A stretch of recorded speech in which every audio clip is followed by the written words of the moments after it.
Hello everyone, welcome to job guide. আজ আমরা নিয়ে এসেছি এসএসসি-এমটিএস 2023-এর অল শিফট ম্যাথ ক্লাস 10 নিয়ে, যার মধ্যে আজকের আমরা 6-9-2023-এর শিফট 1-এ আসা সমস্ত ম্যাথ সলভ করবো। অলরেডি আমাদের এই সিরিজের মধ্যে 9টা ক্লাস দেওয়া হয়ে গেছে, যারা অবশ্যই দেখুন দেখে নিও। আগামী পরীক্ষার জন্য আগামী এমডিএস হোক, জিডি হোক, এই ধরনের প্রশ্ন কিন্তু প্র্যাকটিস করে যাওয়াটা আমাদের খুবই দরকার। চলো দেখে নেওয়া যাক যে এই শিফটে কী ধরনের প্রশ্ন এসেছে। দেখো প্রথম প্রশ্ন কী বলছে, এখানে কোন নির্দিষ্ট মূলধন এবিসির মধ্যে 2:5:7 অনুপাতে ভাগ করা হয়, কিন্তু ভুল করে এটা 5:2:7 অনুপাতে ভাগ করা হয়েছে, যার ফলে বি এর 150 টাকা ক্ষতি হয়। মূলধনের পরিমাণটা নির্ণয় করো। দেখো অ্যাটিংস দেখো 2, 5, 7, দেখো যোগ করলে কত পাচ্ছি আমরা এখান থেকে 14 পাচ্ছি, তাই না? 5 2 7 7 14। আবার এটাও দেখো সেমই 14, মানে কোনো অসুবিধা নেই। তবে ধরো এখানে বি পেতো কত না 5x, এখানে বি পাচ্ছে কত, এখানে 2x, অর্থাৎ 5-এর থেকে 2 কম কত হচ্ছে না 3 কম, 3-এর পার্থক্য হচ্ছে যে এই যে পার্থক্যটা হলো এটাই তার ক্ষতি, অর্থাৎ 150 টাকা। তাহলে একের মান পাচ্ছি কত এখান থেকে আমরা 50। আমাদের বলেছি কি এখানে যে বলছে মূলধনের পরিমাণটা নির্ণয় করো। মূলধন মানে কি অনুপাতের সমষ্টি 14, এখানেও করতে পারো দেখো 14 সেম, অর্থাৎ 14-এর মানটা আমার এখান থেকে বার করতে হবে। কত হবে 50 × 14 সমান হচ্ছে এখানে 700 টাকা। 700 হচ্ছে এখানে আমাদের মূলধনের পরিমাণ। আশা করি বোঝা গেছে। জাস্ট অনুপাত ধরে ডিফারেন্স করে দিলে আমাদের অ্যান্সার চলে আসবে। নেক্সট চলো, 4টে পেন এবং 8টি পেন, 4টি বই এবং 8টি পেন 260 টাকায় কেনা হচ্ছে। যদি একটা বইয়ের গড় দাম হচ্ছে 35 টাকা, তবে একটা পেনের গড় দাম কত হবে? তাহলে একটা বইয়ের গড় দাম কত না বলছে এখানে 35 টাকা। কটা বই কিনে দেখো এখান থেকে বলছে 4টে বই কিনে, 4টে বইয়ের দাম কত হবে এখানে 35 × 4 সমান হচ্ছে 140। মোট দাম কত এখানে 260, তাহলে 140 বাদ দিলে যা পড়ে থাকবে নিশ্চয়ই এটা পেনের দাম। 8টা পেনের দাম, 8টা পেনের দাম হচ্ছে 120, সেক্ষেত্রে একটা পেনের দাম কত হবে না 120 বাই হচ্ছে 8 সমান হচ্ছে 15 টাকা। 15 টাকা হচ্ছে এখানে অ্যান্সার। অপশান সি হচ্ছে আমাদের এখানে রাইট অ্যান্সার। নেক্সট চলো, বলছে এখানে 1.5, 4.8 এবং 8-এর চতুর্থ সমানুপাতি নির্ণয় করতে হবে। তাহলে 1.5 আর হচ্ছে 4.8, ঠিক আছে? এই পয়েন্টগুলো এখানেই তুলে দাও। সমান কী হবে এখানে 8 বাই হবে এখানে x, তাহলে x এর মানটা কী হবে এখানে 8 × 48 বাই হচ্ছে 15। 3 দিয়ে কালো পাচ্ছি এখান থেকে আমরা 16, 3 দিয়ে কালো পাচ্ছি আমরা এখান থেকে 5। এখন দেখো 5টাকে তলায় আমি 10 করলাম, 2 দিয়ে গুণ করে দিচ্ছি। আর উপরে কী হবে দেখো 8 16 হচ্ছে 128, 128 × 2 করে দাও, তাহলে 256 বাই 10, তার মানে 25.6 হচ্ছে আমার এখানে অ্যান্সার। অপশান এ হচ্ছে রাইট অ্যান্সার। নেক্সট চলো, x 3 মিনিটে 8টা পৃষ্ঠা টাইপ করতে পারে, y 5 মিনিটে 3টে পৃষ্ঠা টাইপ করতে পারে। একসাথে কাজ করলে 15 মিনিটে তারা কতগুলো পৃষ্ঠা টাইপ করতে পারবে?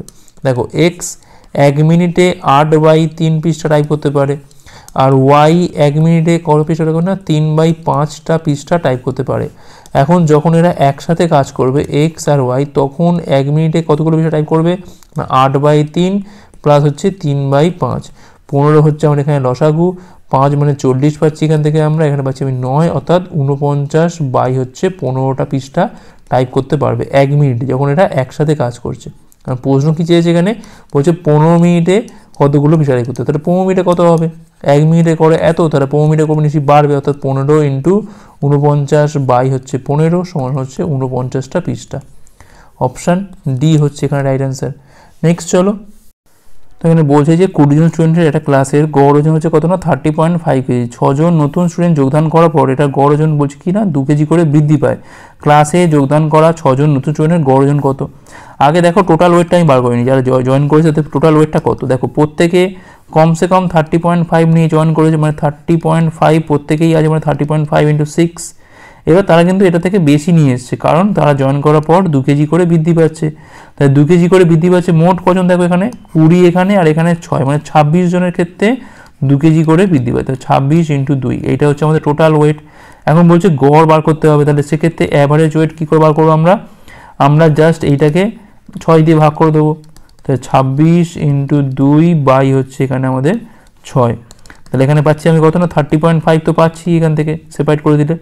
আর এখানে 26 × 2 বাই কত পাচ্ছি এখানে 6, 2 দিয়ে কাটো পাচ্ছি এখান থেকে আমরা 8। আচ্ছা 26/3 মানে দেখো কত পাচ্ছি এখান থেকে আমি 3 আসছে 24, মানে 2 6 6 6 6 করে আসবে। তাহলে এখানে 8.666 এরকম আসবে।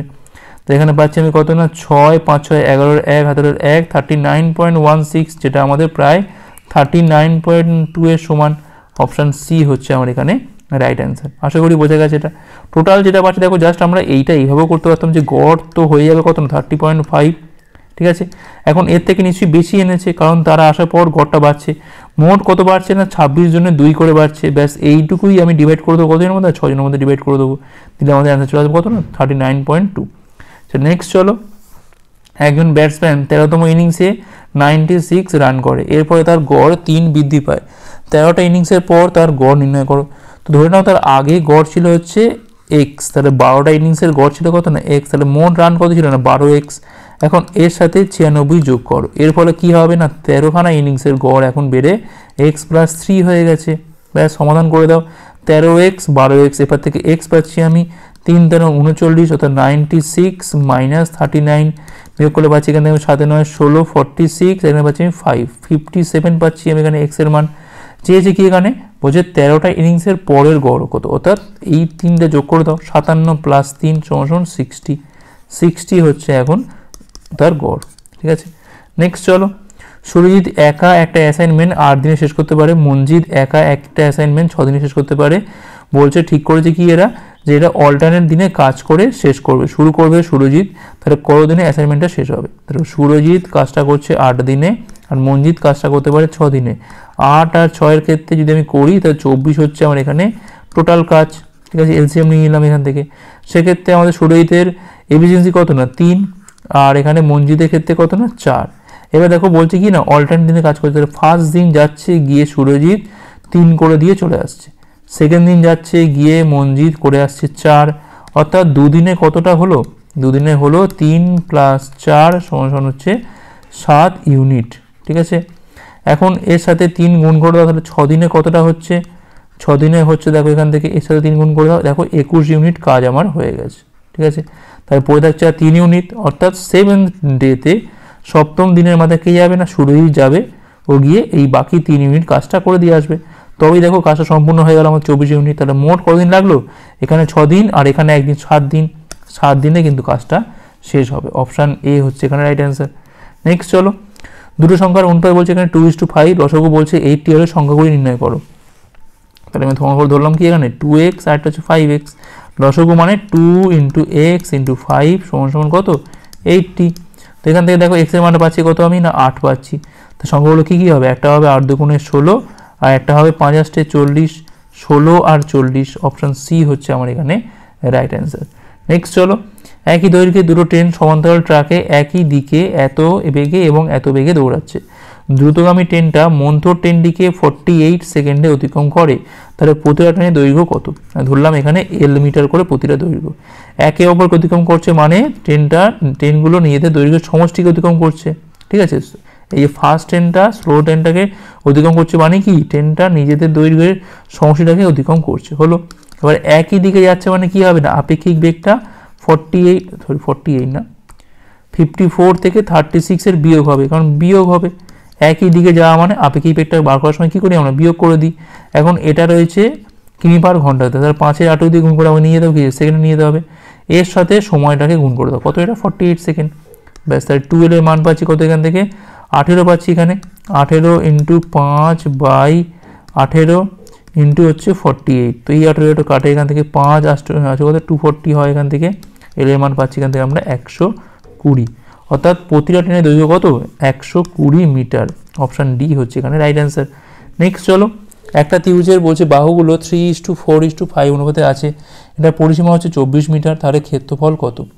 তোমরা দেখো এখান থেকে 3 4 5, দেখো এটা বুঝতেই পারছো এটা কিন্তু একটা সমকোণী ত্রিভুজের ক্ষেত্রে হয়, দেখো 3 স্কোয়ার প্লাস 4 স্কোয়ার 5 স্কোয়ার হয়, ঠিক আছে। আগে আমি বাহুগুলো দেখে নিই, দেখো 3x 4x 5x ধরে নাও, বা এমনি যোগ করে দাও, 4 3 7 5 12, ঠিক আছে। 12 = হচ্ছে 24, তাহলে একের মানটা পাচ্ছি এখান থেকে 2, তাহলে বাহুগুলো কি হলো, একটা হলো 6, একটা হলো 8, আর একটা হলো 10, 6 8 10, তার মানে কিন্তু এটা সমকোণী ত্রিভুজ একটা, কারণ 6 স্কোয়ার যোগ 8 স্কোয়ার = 10 স্কোয়ার।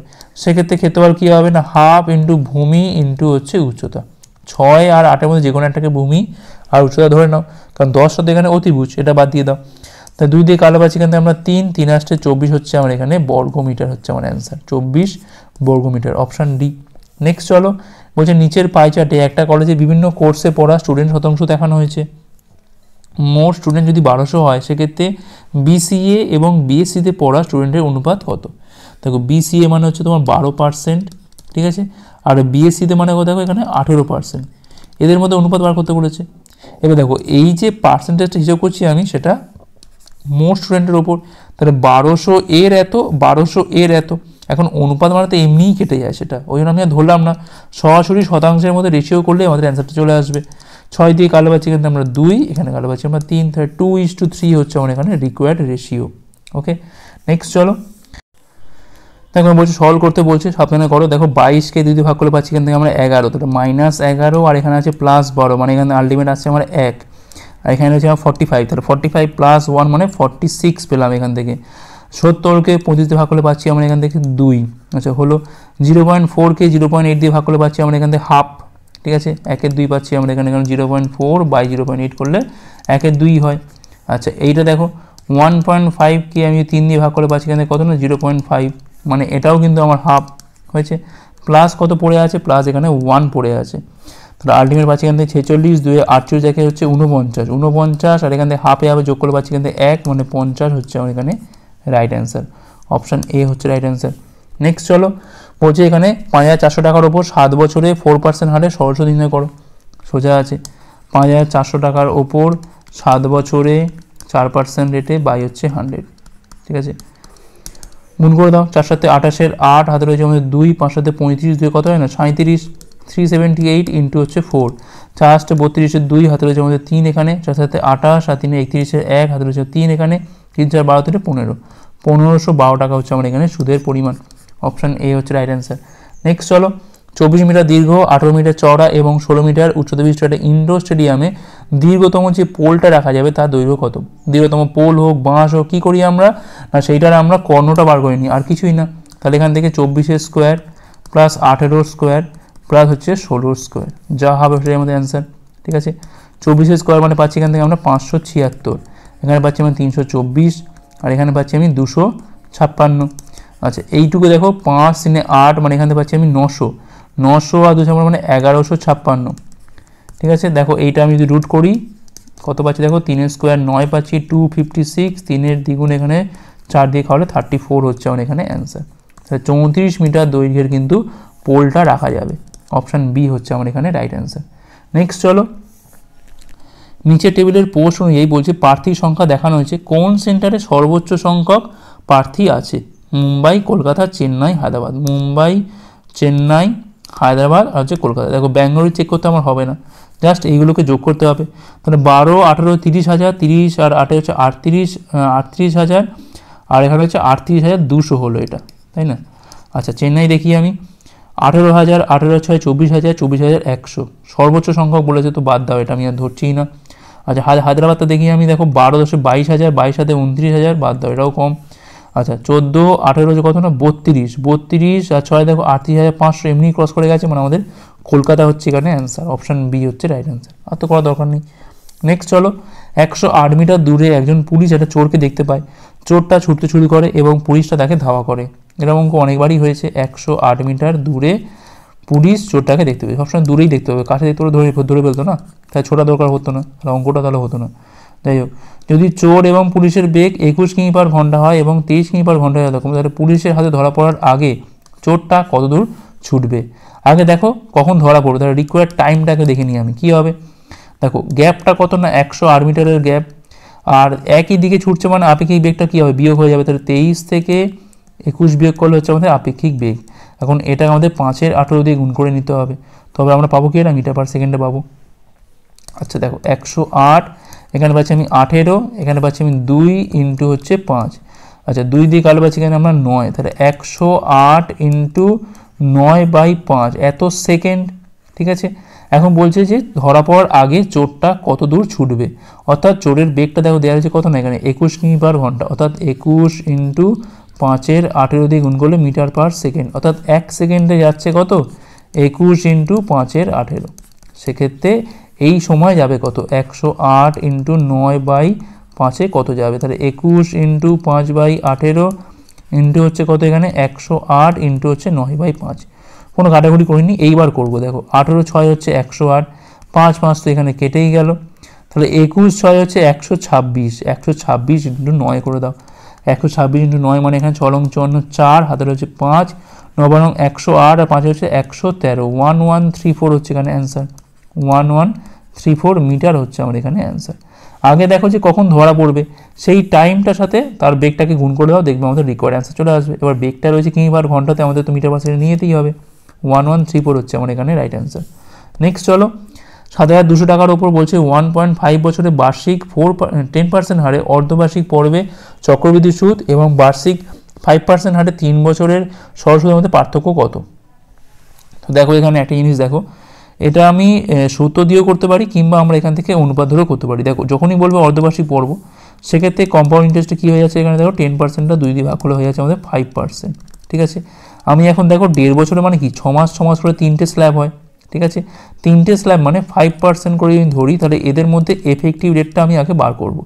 10.25 পাচ্ছি এখান থেকে, আর এখান থেকে আসছে এটা 5, মানে কত পাচ্ছি এখান থেকে দেখো 15.25, ঠিক আছে। আর পাচ্ছি এখান থেকে আমরা 51.25, তলায় হচ্ছে এটা 100, অর্থাৎ 15.25, তাহলে এখানে পাচ্ছি আমি 15 এখানে পাচ্ছি আমি 6 2 5 7, তাহলে 15.7625 এইটা পাচ্ছি আমরা। আর যদি আমি সিম্পল ইন্টারেস্টের ক্ষেত্রে করি, সেক্ষেত্রে কী হবে, এখানে 5% করে 3 বছর 15%, এই যে গ্যাপটা হলো এটা 15%, আর এটা দেখো 0.76.2%, এই যে এক্সট্রা 0.7625%, এইটুকুর হিসেব করলে আমাদের চলে আসবে অঙ্কটা। তাহলে 72,000 টাকার ওপর 0.7625 মানে 7625, তলায় দেখো 4টে শূন্য এর জন্য, আর 4টে শূন্য, আর দেখো পার্সেন্টেজের জন্য কিন্তু এখানে দুটো মানে একটা 100, তো এখান থেকে 3টে শূন্য এখান থেকে কেটে যায়, 1 2 3 কাটে এখান থেকে, তাহলে 3 ঘর আগে এখানে পয়েন্ট বসবে, এই গুণটা আমাকে করতে হবে, ঠিক আছে। 7625 8 ইন্টু 9, দেখো 7625 ইন্টু যদি আমি 8 করে দিই, কত পাচ্ছি এখান থেকে আমি 5 রয়েছে 0 হাতে 4, আর 2 গুণে 16 4 20 0 হাতে রয়েছে 2, 6 8 48 দিয়ে 50 0 হাতে রয়েছে 5, এখান থেকে হাতে 56 5 কত 61 পাচ্ছি এখান থেকে আমরা প্রথমে 61,000 পাচ্ছি, ঠিক আছে। 8 আর 9 ভেঙে এখন পড়ে আছে আমার, এখন কিন্তু 9টা পড়ে আছে, দেখো 3টে শূন্য এখান থেকে তো কেটেই গেল, তাহলে 9 9 6 লং হচ্ছে 54, 549 হচ্ছে আমার এখানে অ্যান্সার, ঠিক আছে। অপশান বি হচ্ছে রাইট অ্যান্সার। দেখো এটা আর একটা প্রসেসে আমি করতে পারি, সেটা কি দেখো, এক জিনিস দেখো এখানে বলছে 3 বছরের পার্থক্য বলেছে, সেক্ষেত্রে দেখো 10%টা তো আমার এমনিতেই 5% হয়ে যাচ্ছে, তাহলে 5% হারে 3 বছরে তোমার কম্পাউন্ড ইন্টারেস্ট এবং সিম্পল ইন্টারেস্টের মধ্যে যে সূত্রটা হয় সেটা করে দাও। সাম সমান কী হয় না, ডিফারেন্স ইন্টু 100/r তার হোল স্কোয়ার প্লাস 100/300 প্লাস আর, যদি মনে রাখতে পারো খুব ভালো, না মনে রাখলে এইভাবে করে দিও। তাহলে এখানে দেখো মূলধনটা কত আমার এখানে না 72,000, ডিফারেন্সটা আমার ডি, এখানে আর এর মান কিন্তু মনে রাখতে হবে 5%, ঠিক আছে। এইটা ধরেই আমরা করব। তাহলে 100/5 মানে কত, দেখো এখান থেকে 20 হয়, অর্থাৎ 20 স্কোয়ার করলে পাচ্ছি এখান থেকে আমি 400, এটা স্টেজ ম্যাম করছি। 100 দেখো বলছে এখানে 305, 100/305 মানে দেখো 5 দিয়ে কালে পাচ্ছি এখান থেকে আমরা 20, আর এখানে পাচ্ছি আমরা 61 পাচ্ছি, ঠিক আছে। এখন দেখো এই 3টে শূন্য এখান থেকে কাটে, 4 আর 2 হচ্ছে 8 হয়, তার ডি মানটা কত পাচ্ছি এখান থেকে 72 ইন্টু 61 হচ্ছে 8, আর লং 72, তাহলে 9 9 6 লং 54, 549, দেখো একই অ্যান্সার। হয় এটা কনসেপ্ট ওয়াইজ বুঝে করো, নাহলে এই সূত্রটা মনে রাখলে এটা দিয়ে করতে পারো। নেক্সট চলো, একজন বিক্রেতা বলছে 3200 টাকায় একটা পণ্য বিক্রি করে যা লাভ করে তা একই পণ্য 3000 টাকায় বিক্রি করে যা লাভ হয় তার 7/5 অংশ, তাহলে পণ্যের ক্রয় মূল্য কত? দেখো ধরে নেবো এখানে যে এক্স টাকা হচ্ছে আমার এখানে সিপিটা, তাহলে প্রথমে লাভ হচ্ছে কতটা না 3200 থেকে এক্সট্রা বিয়োগ, এটা হচ্ছে আমাদের লাভের পরিমাণ। এই যে লাভটা হচ্ছে সেটা কিন্তু আবার এই যে 3000 টাকায় যে লাভটা হচ্ছে, কত লাভ হচ্ছে না 3000 মাইনাস এক্স, এটা হচ্ছে 3000 টাকায় বিক্রি করার পর লাভ, এই লাভটার 7/5 অংশ। বেশ সমাধান করো, 5 32 পাচ্ছি এখান থেকে আমরা 160, আর দুটো শূন্য এখানে, তাহলে 5x পাচ্ছি এখান থেকে, এখানে পাচ্ছি আমরা 21,000 মাইনাস হচ্ছে 7x, এপারে গেলে পাচ্ছি আমরা এখানে 2x, আর এবারে গেলে পাচ্ছি এখান থেকে আমরা 5,000, তাহলে এখানে x এর মানটা পাচ্ছি এখান থেকে আমরা 2500, তাহলে 2500 হচ্ছে আমার এখানে কিন্তু সিপি, ঠিক আছে। অপশান এ হচ্ছে রাইট অ্যান্সার। নেক্সট চলো, এ দৈনিক আয়ে 20% খরচ করে, যদি খরচ হয় 250 টাকা, তো দৈনিক আয় কত? তো ধরে নাও আয় যদি তার 100 টাকা হয়, তার এক্সপেন্ডিচার কত, এখানে 20 টাকা খরচ করছে, তো বলছে এখানে 20-র মানটাই হচ্ছে এখানে কত 250, তাহলে 1-এর মানটা কত হবে এখান থেকে 25/2। আমার দরকার কি এখানে দৈনিক আয়, অর্থাৎ 100-র মানটা কত হবে 25/2 ইন্টু হচ্ছে 100, 2 দিয়ে কালো পাচ্ছি এখানে আমার 50, 5 বছর হচ্ছে 125, পাশে একটা শূন্য, 1250 টাকা হচ্ছে তার দৈনিক আয়। ঠিক আছে, অপশান বি হচ্ছে এখানে রাইট অ্যান্সার। আর লাস্ট কোশ্চেন দেখো কি বলছে এখানে, একটা বই কি একটা দামে বিক্রি করে অঙ্কিতার 10% লাভ হয়, যদি বইটা দ্বিগুণ দামে বিক্রি করা হয় তবে অঙ্কিতার লাভের হার কত হবে। তো ধরে নাও তার কেনা দাম ছিল 100 টাকা, সে 10% লাভে বিক্রি করছে, তার মানে এসপি কত হয়ে গেল এটা সঙ্গে সঙ্গে 110 টাকা। এখন বলছে যদি এটা আমি দ্বিগুণ দামে বিক্রি করি, অর্থাৎ 110-এর দ্বিগুণ মানে 220-তে বিক্রি করছি, সেক্ষেত্রে লাভ কত হবে। দেখো 120 টাকা লাভ হচ্ছে, 120 টাকা লাভ হচ্ছে 100 টাকার ওপর, সেক্ষেত্রে এটাই হচ্ছে আমাদের লাভের হার 120%, কারণ এটা 100 হিসেবে করছি আমি। অপশান সি হচ্ছে আমার এখানে রাইট অ্যান্সার। যদি কোনো জায়গায় অসুবিধা থাকে অবশ্যই আমাকে কমেন্ট করে জানাবে। তো এই ছিল আজকে আমাদের ক্লাসটা ভালো লাগলে অবশ্যই লাইক করো, কতগুলো পারলে অবশ্যই কমেন্ট করে জানাও, শেয়ার করে দাও, সাবস্ক্রাইব করে রাখো পরের পার্টগুলোর জন্য। ভিডিও দেখার জন্য অনেক অনেক ধন্যবাদ।